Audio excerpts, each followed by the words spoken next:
Ganyan guys. Yung mga ano ng mga trees. So mga tao nagpupulot.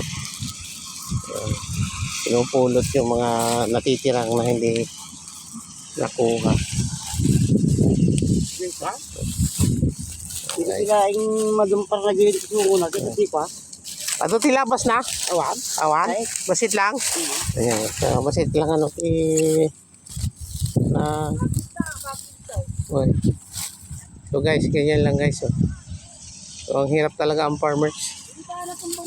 Ay, mura ang ang price ng mais ngayon, mga ka-farmers. Yan.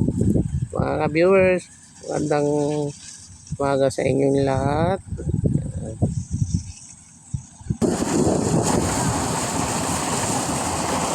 Medyo umaraw na.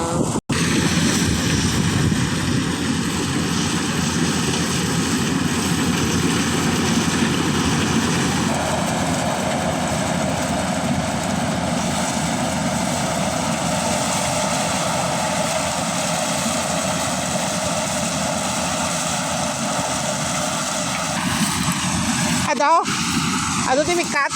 Ado ti mala? Right.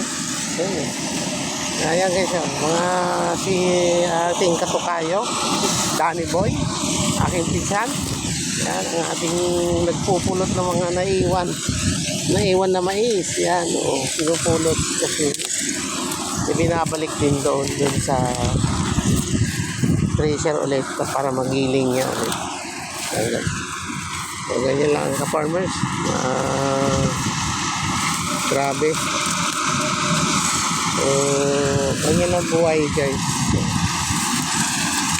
Yung iba nagpupulot dahil yung mga naiiwan pupulot tapos may bayad po sila.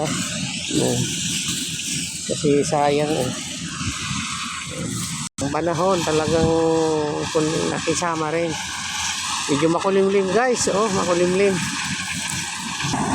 Ang dami mga ibon guys, yan. Dahil yung mga lumilipad, sinasalo mga ibon. Daming lumilipad ng mga ibon, yan. Yan, 3 ikot na 10 nga sako. Sila yung mga magbubuhat, 4. Yan. Mga magagawa pong magbubuhat. Yan, nandyan, guys. Yan. Yung mga naiiwan. Yan. Para walang masayang. Yan. May yan guys, yan. So,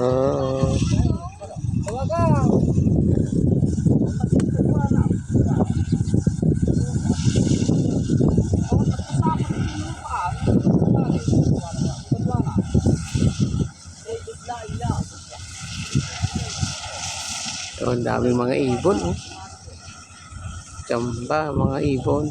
Marami silang makain.